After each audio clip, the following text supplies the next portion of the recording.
और बात बस्तर की।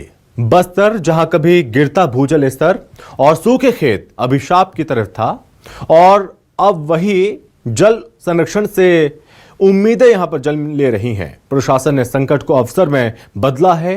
एक ऐसी योजना तैयार हुई है जिससे पेयजल का संकट छूमंतर हो जाएगा। रिपोर्ट आपको दिखाते हैं।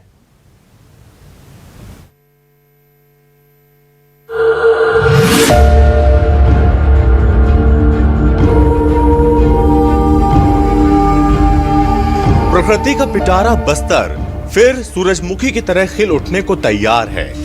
एक ऐसी योजना बनाई गई है जिससे प्रदेश विकसित भारत को नई दिशा देगा और मोर गांव मोर पानी जैसे महाअभियान से बस्तर वाटर हार्वेस्टिंग में मील का पत्थर साबित होगा।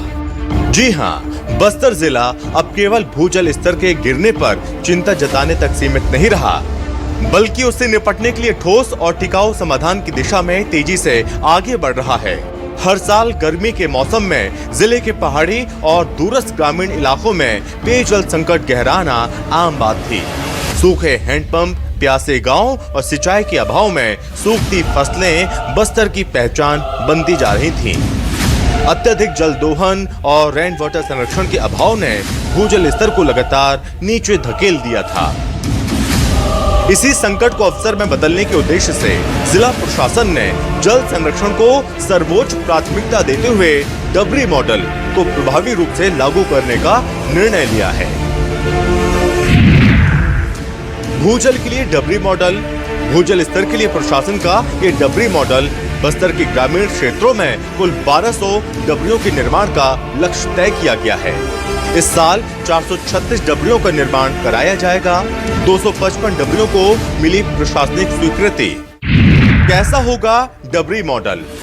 हर एक डबरी 20 मीटर लंबी, 20 मीटर चौड़ी और 3 मीटर गहरी होगी, जिससे रेन वाटर अधिकतम संचयन संभव हो सकेगा। डबरियों के जरिए बारिश का पानी जमीन में समाकर भूजल स्तर को रिचार्ज करेगा। भविष्य में पेयजल संकट कम होगा, किसानों को सिंचाई के लिए स्थायी जल स्रोत मिलेगा।